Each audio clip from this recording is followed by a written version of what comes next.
Good evening, class. I'm Travion McCullum, and today we're going to discuss the CFAA, otherwise known as the Computer Fraud and Abuse Act, enacted in 1986. Cybercrime is a growing threat in today's digital world. From hacking and data breaches to malware and online fraud.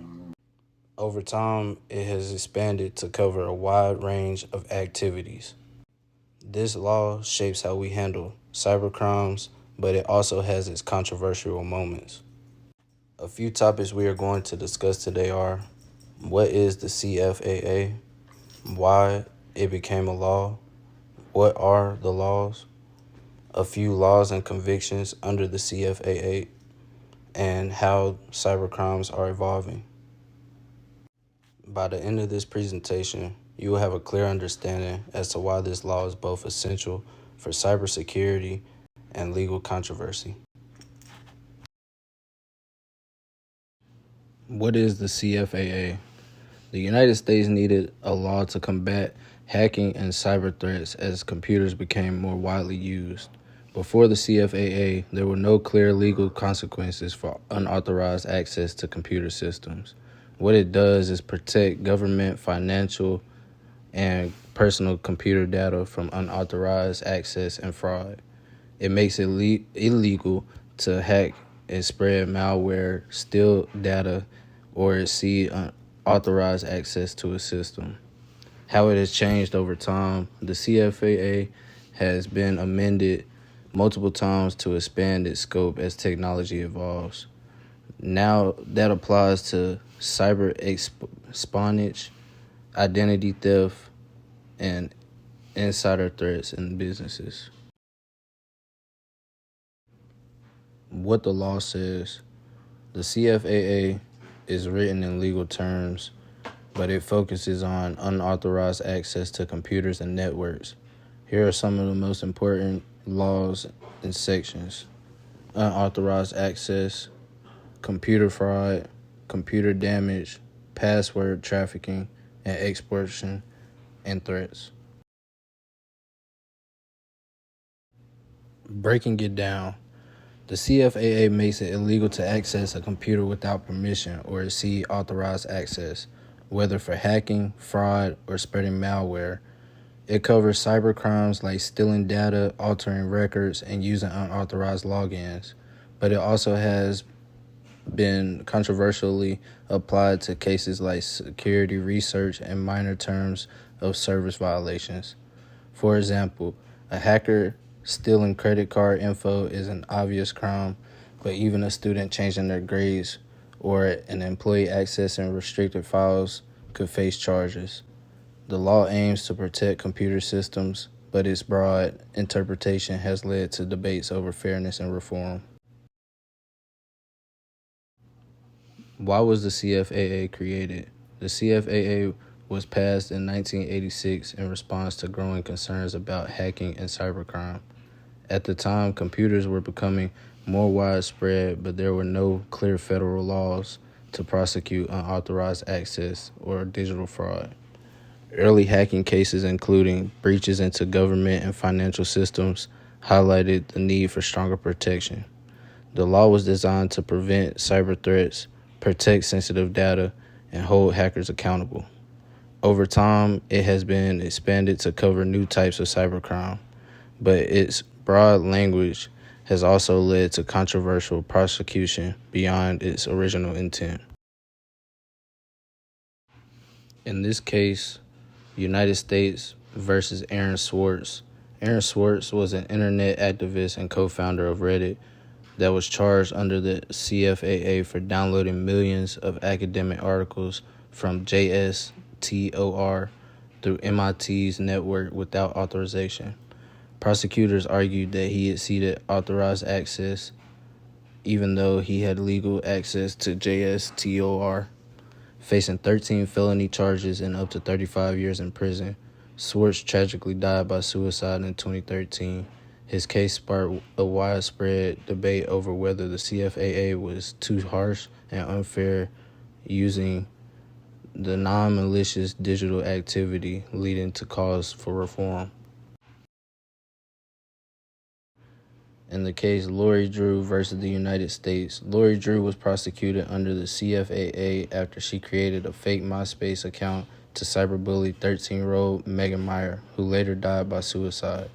Since there is no specific cyberbullying laws at the time, prosecutors charged Drew with violating MySpace's terms of service, arguing that her unauthorized use of the platform was a CFAA violation. She was convicted but later acquitted, as the court ruled that violating a website's terms should not be a federal crime. The case sparked debate over whether the CFAA is too broad and if it should apply to minor internet rule violations. In the case of the United States versus Andrew Weave Armenheimer, he was prosecuted under the CFAA for exposing a security flaw in AT&T's website that publicly revealed 114,000 iPad users' emails. He and a colleague accessed the unprotected data without bypassing any security measures, but prosecutors charged him with unauthorized access under the CFAA. He was sentenced to 41 months in prison. Though the conviction was later overturned, his case raised concern that the CFAA criminalized security research, discouraged ethical hackers from exposing vulnerabilities. Other notable cases under the CFAA were the United States versus Sergi in 2009 and the United States versus Matthew Keys in 2015.